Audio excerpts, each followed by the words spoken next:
Hey, hey, party people! It's Julia Winston here. And yes, it has been a minute or two since you have seen me. And I am so glad to be here with you. So I'm just checking some of the tech to make sure that things are rolling along swimmingly, and it looks like it is.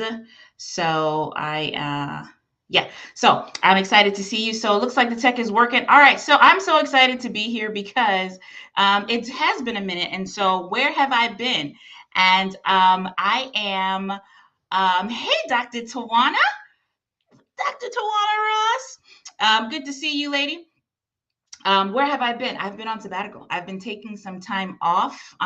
Technically speaking, I'm still on sabbatical, but I wanted to come in here because I just had some things that I wanted to share. And one of the things that I've been learning about myself during my time away, stepping away from working with clients, stepping away from some of the business things that I've had had going on. One of the things that I realize is that we have a lot of misconceptions. Now, for those of you who do not know me, and I am reintroducing myself to you at this particular moment, hi, I'm Julia Winston, founder of Brave Leadership Consulting.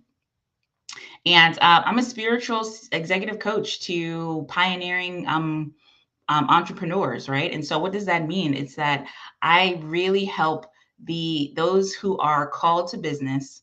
They are founder CEOs who are called to business, who know that God is doing something new through them in their business. And that pathway of building something new, seeing something new, building toward it, all of that um, takes a special kind of interest, right? Hey, Latara, good to see you, lady.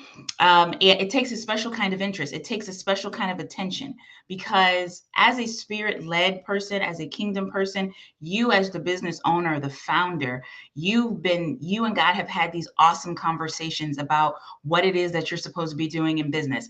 And you're looking around and you go, God, no one's doing this. Or who am I to do this? Or okay, you're going to have to walk me through this because this is too big for me to fully understand myself.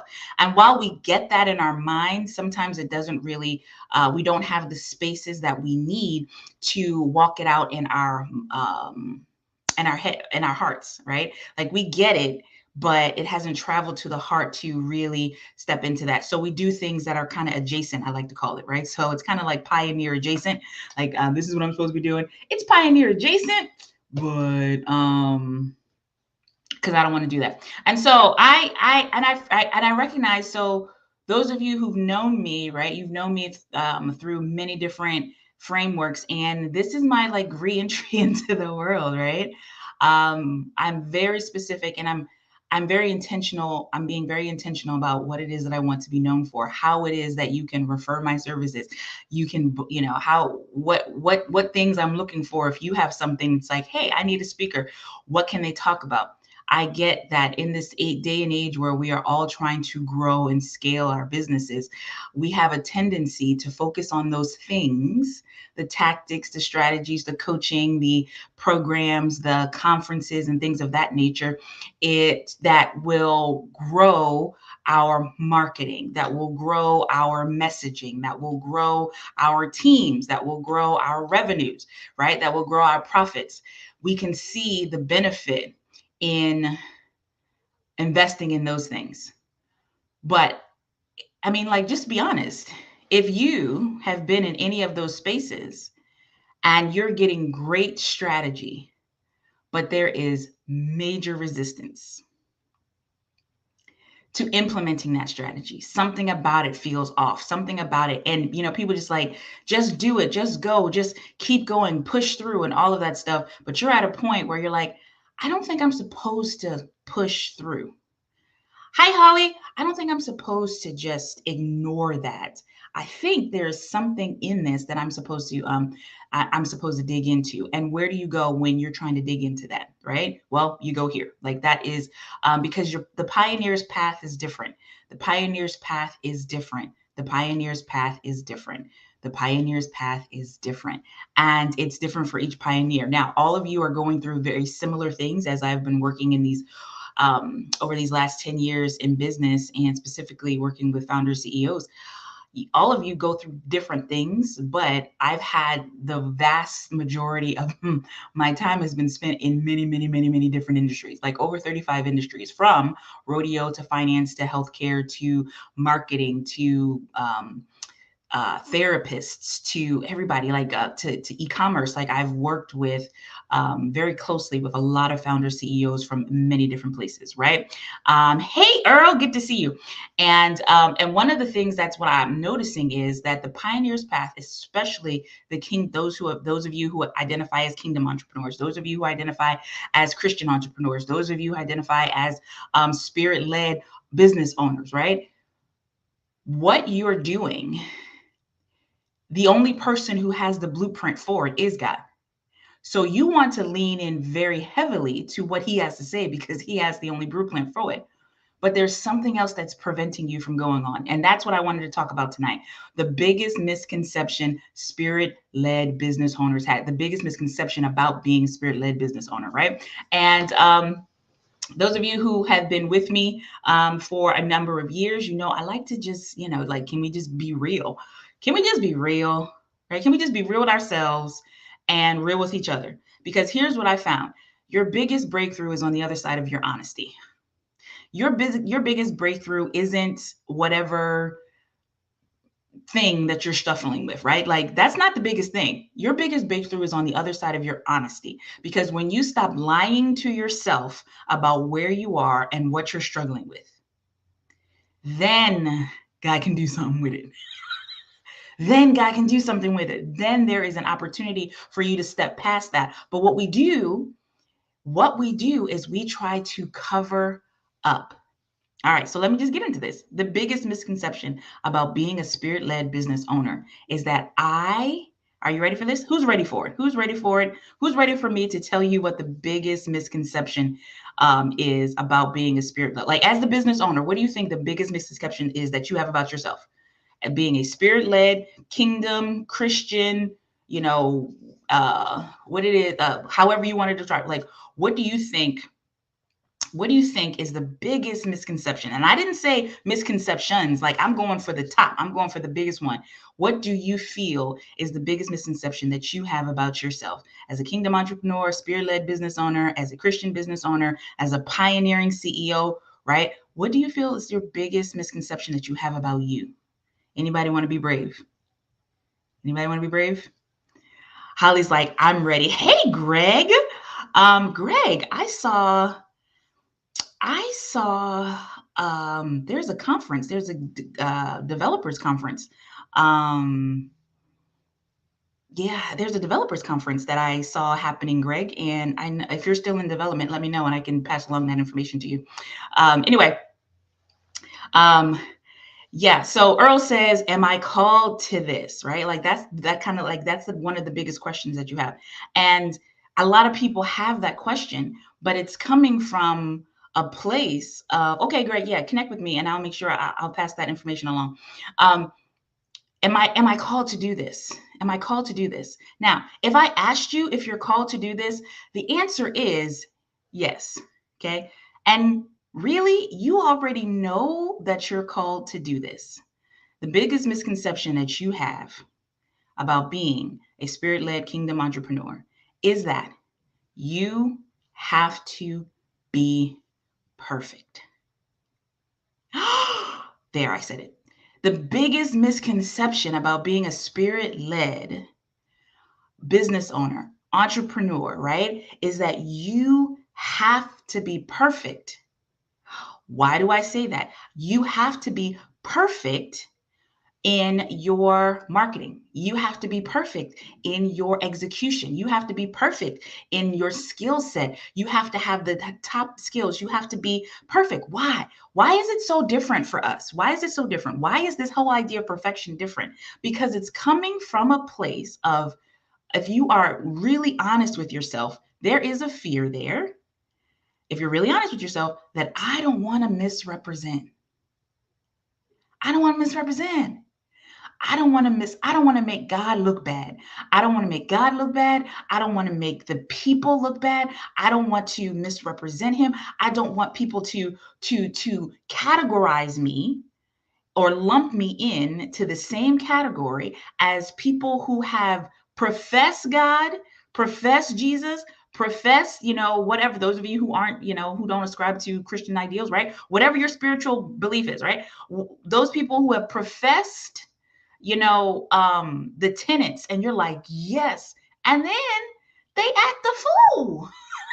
They lie, they cheat, they do unethical things, right? And you're like, oh my gosh, how can you do that? And they get a bad rap, right? So there's this idea that there's a pressure that I have to be perfect. If you had to put that in your side, it's like, I got to get this right. And the added pressure is not that I just have to get it right so that my business can thrive, that I can grow, so that I can pay my employees, so that I can take market share, so that I can give, so that I can, live the life of my dreams, not so that I can leave a legacy for my children. That's pressure too, but not just that, but so that I can represent God well, right? If we're his kids, we're supposed to look like him, and I want to represent my dad well. And the biggest misconception is that you feel like you have to be perfect. Anybody feel that way? Like my favorite emoji is the fire emoji. So if you can, like put a fire emoji in the chat if you feel that way, that you feel this unspoken pressure that you have to be on it. You have to cross every T. You have to dot every single I, right? And this means that you don't allow yourself to make mistakes in business. You feel like you can't afford to make a mistake. What if I make a mistake? And what if I try and this doesn't happen and it doesn't, turn out this way, right? You go into some of these, I have had conversations and I've had these thoughts my own self, right? I've had conversations with people and I've had these thoughts myself where you go into the place and you're like, I have to represent God well. And the best way for me to represent God well in business is to have all these successes over here. And so there's this added pressure of perfection. Is it me?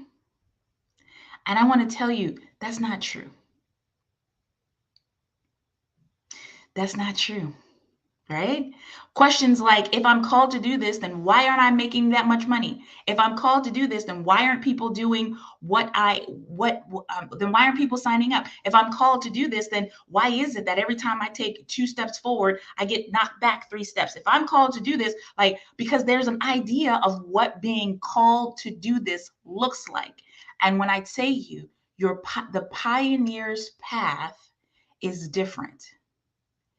If you are measuring your call by your results, this is what they want, because people, this is not what they're going to say. But as the pioneers coach, I'm going to tell you this.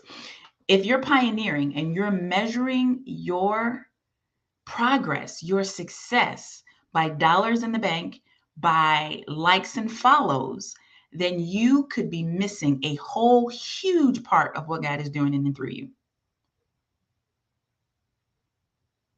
Because think about the pioneers. The pioneers don't go fast because they got to clear the way.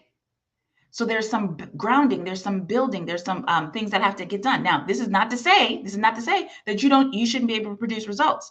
Okay. I'm not saying that, but as you recognize that you're called to do something and you look around and you don't see anybody else with your call to do this, the way you're doing it. Yes, there can be other accountants, Earl, right? There are other accountants out there, but the way you're called to money and finance and supporting entrepreneurs in accounting is different than the way other people are called to it, right? Yes, there are other gaming developers out there, Greg, right? But the way you're called to develop technology and gaming is different. And what you need to know, and there's a reason that God made it different. And so what we need to do is let go of the pressure to be perfect. It's time to let go of the pressure to be perfect. The pressure to be perfect is hindering your pioneer's path. I'm going to say that again. The pressure to be, somebody write that down. The pressure to be perfect is hindering your pioneer's path. Because when you put on the goggles of perfect, most of the time, you have made those goggles. Holy Spirit didn't give you what that looks like. You made those goggles. You said, oh, In order for me to do this well, it has to look like this. And there was no consultation with the Lord about what that looks like, right? Or there was no deep thought in yourself about what do I want this to look like? You just said, hey, everybody else is doing this, so that's what I'm going to do. And so the biggest misconception, guys, like that you are probably experiencing that you really can't tell your team about. If you hired a marketing and media growth, acceleration, expansion, if you've hired people in your life to grow your business and you hire them because they give great strategy, they give great tactics and techniques, but you find that you're either implementing the strategies inconsistently, or you aren't implementing the strategies at all because you feel this resistance to those strategies. Let me tell you, that is part of your pioneer's pathway trying to make room for itself. Your pathway is different. Your pathway is different. And I am here to speak to that. Yes, I want to be on stages and spaces where people are talking about business, but the spirituality aspect of what God is calling you to do and the way He's developing you looks different, and you need support for the different. You don't need someone else in your ear just saying, oh, go for it, go for it. You don't need someone else in your ear saying, maybe you shouldn't be doing this, right? You need a place where you can be honest. You need an advisor that you can be like, listen, I know I have all the logos. I have been featured on NBC, ABC, Fox, CNN, all the things. Like, you have all the logos, you have all the accolades, you've been on the stages, you've traveled around the world, and on paper, you looking really good.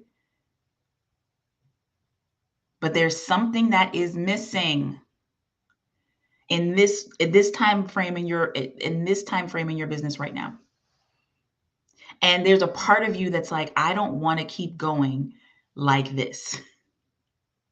I can't keep going the way I have been going. Something has to change.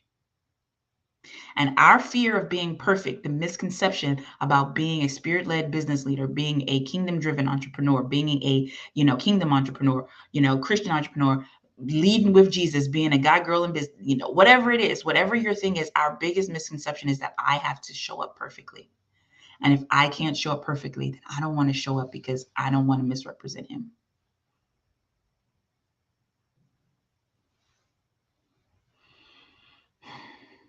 Yeah, talk to me in the chat. Like, is this true? Like, is this hitting with some of y'all?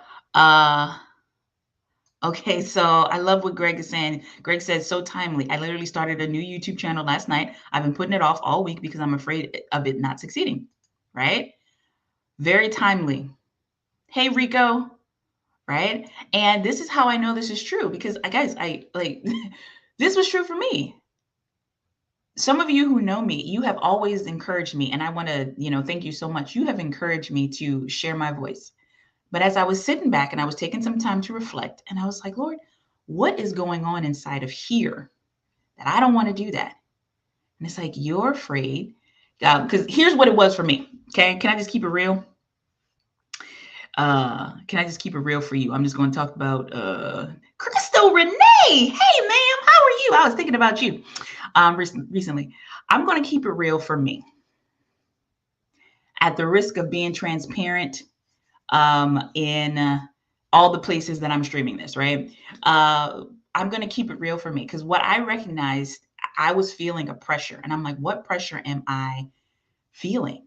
And I said, I feel the pressure to be the perfect representative of everything I claim.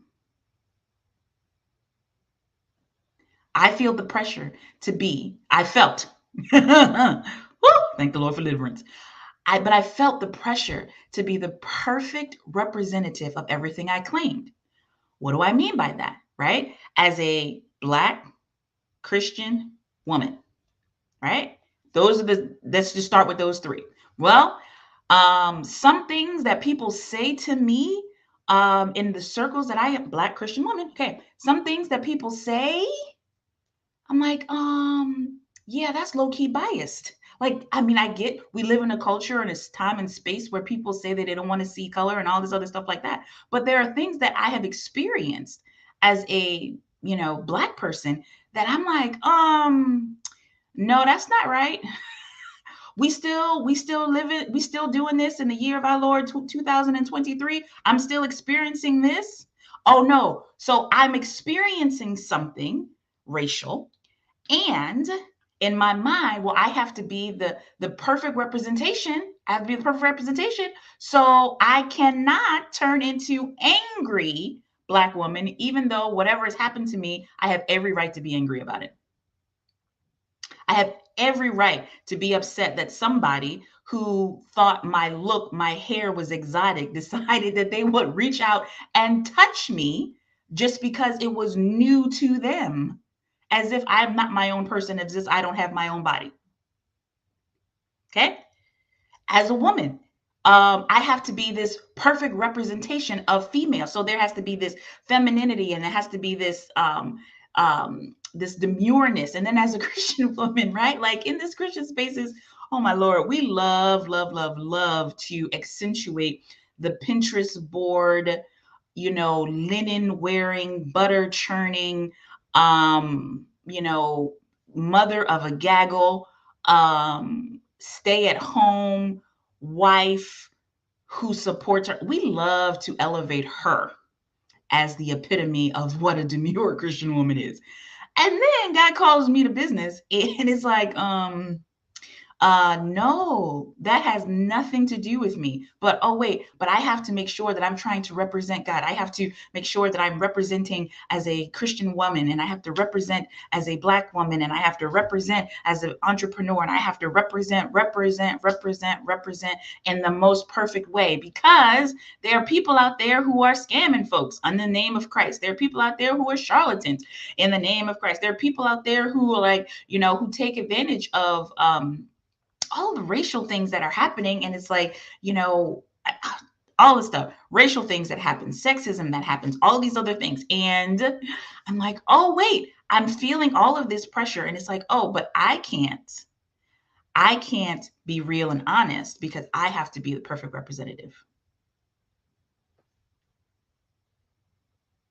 How many of y'all, just in me describing that, was like, ooh, you felt the weight of that, right? And then when I start talking about hearing God, and a lot of you know me through prayer, and when I started talking about praying in business and prayer in business and whatnot, then all of a sudden I was seen as this spiritual, mystical person who had this wonderful connection to God, which I do. I mean, I really do. We do really do have a great relationship. But then I felt this pressure to be, like more than that, stepped into the prophetic. And then it's like, now I have to be super prophet, and I have to give everybody a word. And I stepped into this thing, and every label, and I just only gave 3, but every label that I've identified with, everything that is a part of my makeup, I felt like I had to be the perfect representation of that.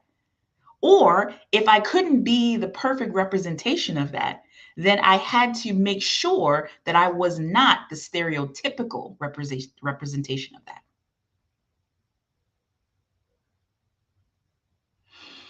Whew, that's too much. And here's what it did for me. It was like, no, Julia, you can't go on without your lipstick and lashes. You can't show up authentically. You have to have this prepared thing. And what I recognized that people loved about me, you have to have videos that are a minute or less. And I get it. I get it. I get why people say that. I get that. But what I recognized was that I was not showing up. Listen, Crystal was like, that's way too much, girl. Way too much, right? I'm telling on myself because some of you are experiencing the same pressures. They may be different pressures, but you're experiencing pressures like that where there is this, like, I want to get it right. I want to get it right because you don't want to be. You don't want to be the spiritual person who rises to the top and then all of a sudden, then you all over TMZ because there's a scandal that came out. And all that meant was you not showing up.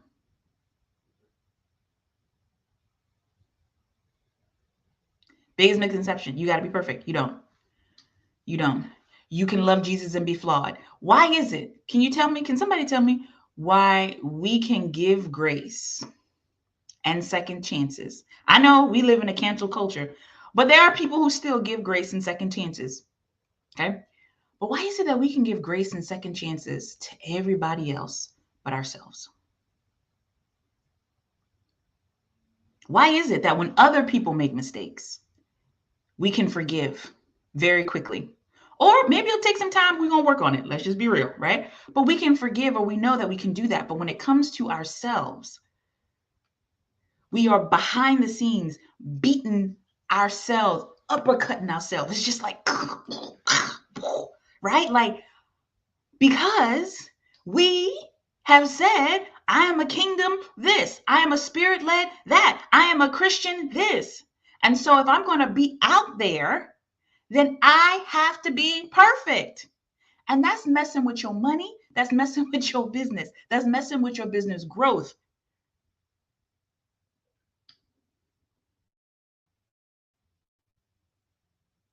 What's going on? Oh, hey, Dr. Pfizer. Good to see you, sir. Listen, I said, why is it that we can give grace to others and not ourselves? Dr. Andre Pfizer was like, because many live vicariously through the folks they forgive. They forgive, right?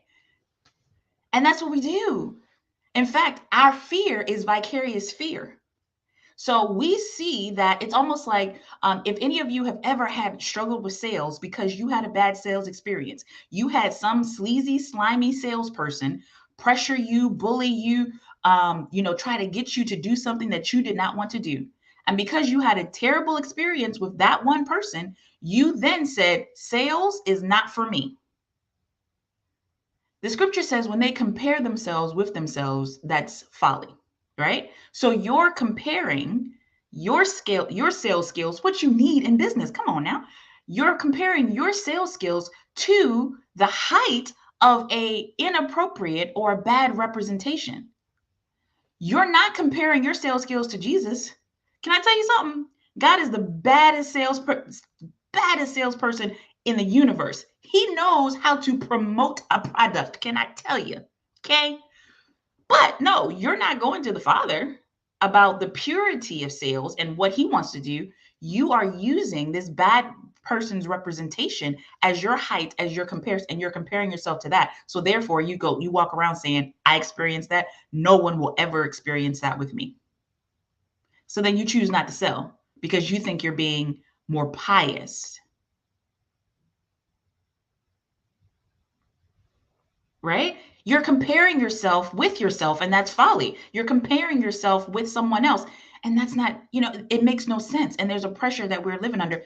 We don't need to be living under. So, right? So what if we did this? Like, and this is part of your path. I said it before, I'm gonna say it again. The pioneer's path is different. Part of your path is accepting the fact that you're called to be a pioneer, right? I know you want somebody to come and do the church thing and dub thee whatever it is, right? Someone needs to, you're waiting for somebody to call you out. It's the Hollywood conception of like, oh, I was working at a gas station, or I was working at, I was a server at a someplace, and somebody saw me and I was discovered, right? And we are operating on this idea, this fantasy of being discovered. And being discovered means that we actually have it because someone else told me that we had it. When if you look at it, the truth of the matter is when you really start looking at all the great people that you love, guess who discovered them? They did. Right? It's like, okay, let me say it this way. God discovered you before you even got here. So you have already been discovered. Right? Part of your path as you walk as you become and as you walk your journey into pioneering the thing that you're called to do, is that you have to remember that you are the explorer. So you are the one in the position to discover. And the first person you have to discover is you. I know you want to discover your ideal client. You want to discover your market. You want to discover your niche. You want to discover your pricing. You want to discover your Team, you want to discover the stages and the next $1 million and all of the things. I get it. But the first person that you have to discover is you. You're the explorer and you're the one you have to discover. You got to discover you. Because I guarantee you have been in places, like, tell the truth. You have been in places. Oh, I'm rocking the table. You have been in places where you have been given $1 million ideas and you haven't done anything with it. And you're beating yourself up over it right now because it's like, why? What's wrong with me? How come I didn't do this? And you're saying all the reasons why you didn't. I didn't follow through. I didn't have this. I didn't do all this other stuff. And the truth of the matter is, those are all symptoms of the fact that you haven't discovered you yet. You haven't discovered how great you are. You haven't discovered how powerful you are. And as a pioneer, I'll talk about this later. I'll come out and I'll talk about this next part later. But as a pioneer, your relationship with you is more important than any mentor, coach, wise sage that you've ever experienced. And if your mentors and coaches and wise sages aren't encouraging you to discover more about you, then get you some new mentor, coaches, and wise sages.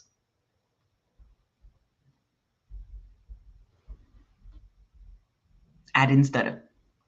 As a pioneer, we'll talk about that later. Okay. So yeah. So anyway, so that's, I just wanted to come on with that. Like, listen, so let me tell you, right? Like I've been taking some time away because I really had to discover me. And what God was saying what God was saying to me, what I was saying to me. I've had to apologize to myself so many times. Woo, I had to apologize to myself so many times. I think my next video, I'm just going to keep going for the jugular. I think my next video is going to be about how obedience is crippling pioneers. Yeah, that's going to be the next one. I've said that already. Anybody want to hear about that? Anybody want to hear how obedience is crippling pioneers? I get it. I do whatever the Lord say. I will obey. Yeah, I'm gonna tell you in my next video. Should I talk about that? Should I talk about that? How your obedience is crippling you as a pioneer? Should I talk about that? I'm gonna talk about that. Yeah, I'm gonna talk about that. And y'all know I practice swift obedience, so it's not like I'm not saying that all of a sudden we're gonna unleash a whole bunch of disobedient folks. But when you come, when you recognize that you're a pioneer, that God's calling you to do something, obedience, there's a point in which obedience becomes crippling. Yeah, I'm gonna talk about that one. That's gonna be fun. All right. So yeah, so if this was helpful for you, tag some people. If you know of some place, a stage, or a place, whether it's in writing, print, podcasting, or whatever, that's their primary audience is business, but they're looking for a spirituality conversation around the growth of business, then please tag them. Let them know. I'm looking for places to continue to have these conversations. I want to have these conversations to expand people so that we are stepping out of the lies that we've believed and stepping into freedom, right? Because what's available for you on the other side of freedom. And I know this because of some of the clients that I've worked with, right? When they stopped trying to be the thing that everybody wanted them to be and really stepped into the space that they were called to and how they could operate in that space, money came, opportunity came. It did. And it was a sweatless victory, right? So if you're wanting more sweatless victories, here's the key: be more yourself.